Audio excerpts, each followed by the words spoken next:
Order. The question is that this House has no confidence in Her Majesty's government. As many as are of that opinion, say aye. Aye. Of the contrary, no. No. Tellers for the ayes, Jessica Morden and Jeff Smith. Tellers for the noes, Julian Smith and Christopher Pincher.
The ayes to the right, 306. The noes to the left, 325.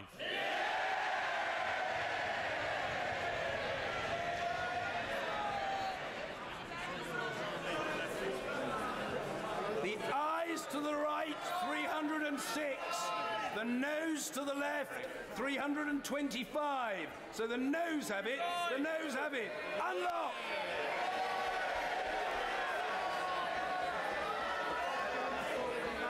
Point of order, the Prime Minister. On a point of order, Mr. Speaker, I'm pleased that this House has expressed its confidence in the government tonight. I do not take this responsibility lightly, and my government will continue its work to increase our prosperity, guarantee our security, and to strengthen our union. And yes, we will also continue to work to deliver on the solemn promise we made to the people of this country to deliver on the result of the referendum and leave the European Union.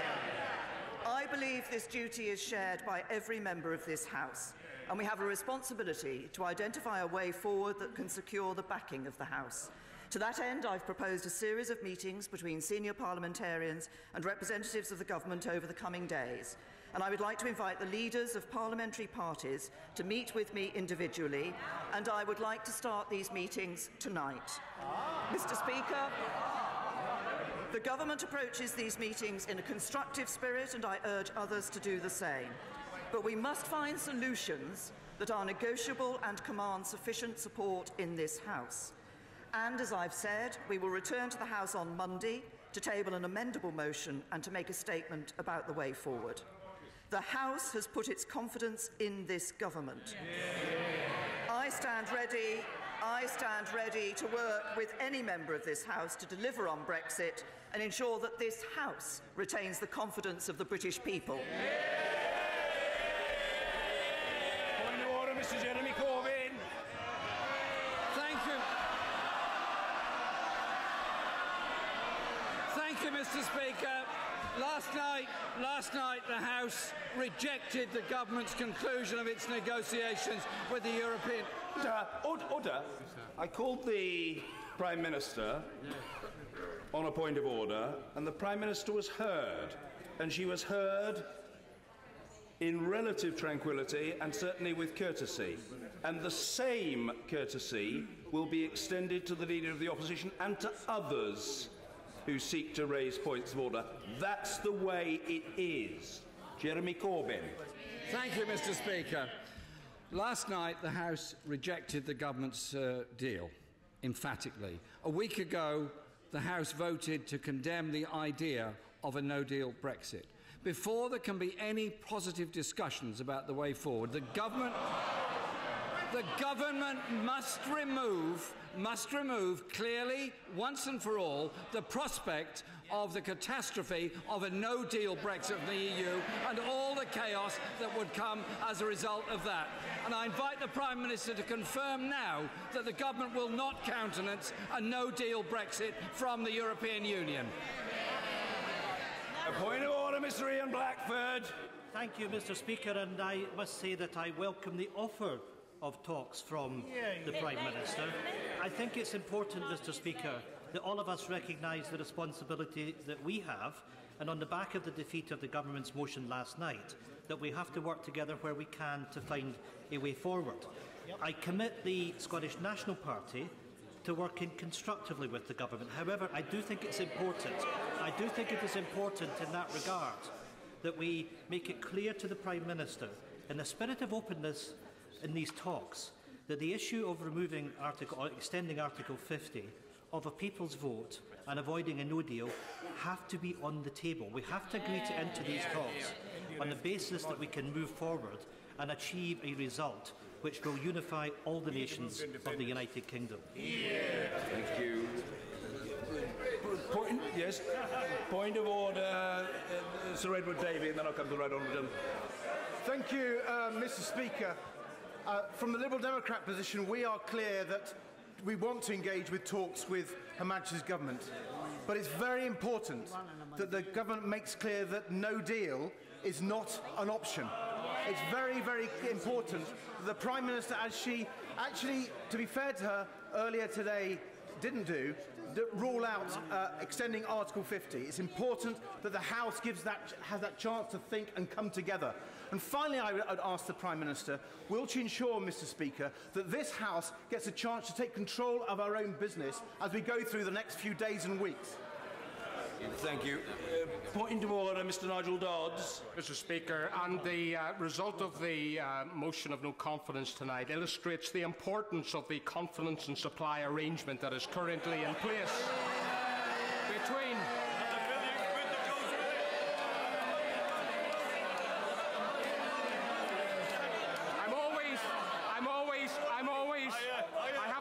I'm always delighted when our opponents illustrate the strength of that relationship that we have and what it's delivering for Northern Ireland.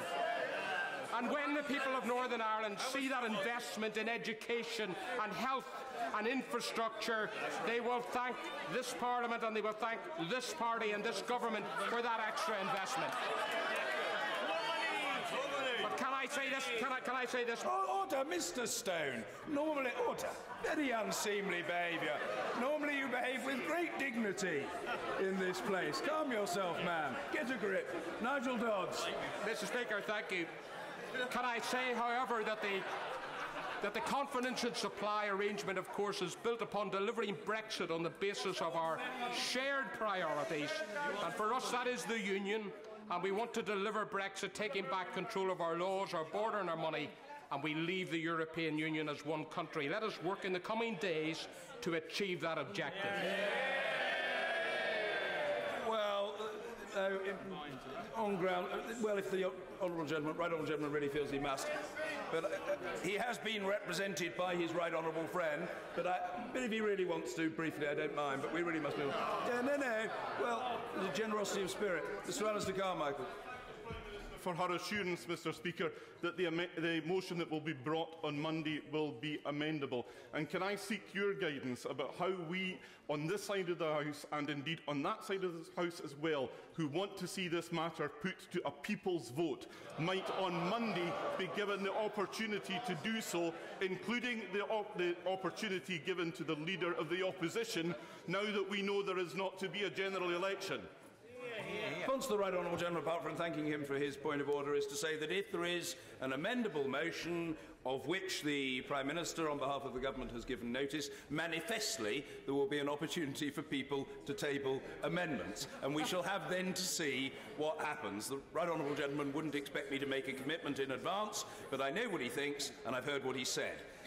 We come now to the adjournment. The whip to move. I beg to move this House to now adjourn. Thank you. The question is that this House do now adjourn.